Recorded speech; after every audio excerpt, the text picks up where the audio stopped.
Oke, sahabat planter, ini adalah proses pruning yang salah. Terlalu banyak memangkas pelepah sehingga batang sawit dipastikan akan lancip atau runcing ke atas. Ya, bisa kita lihat di sini. Hampir semua pelepah yang menyangga buah dipotong. Ini tidak dianjurkan. Ini juga hampir sama.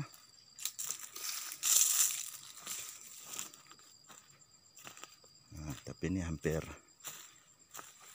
betul. Cuman seharusnya satu pelepah masih tertinggal di bawah.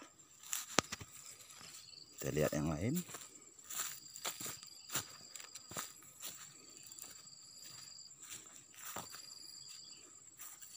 Ini masih seperti kasus tadi, terlalu banyak pelepah yang diturunkan pada proses pruning.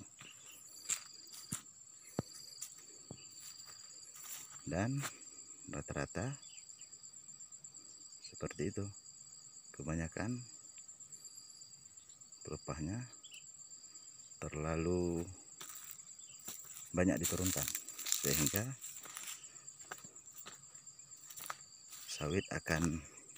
pokok sawit akan lancip. Nah, ini kita lihat.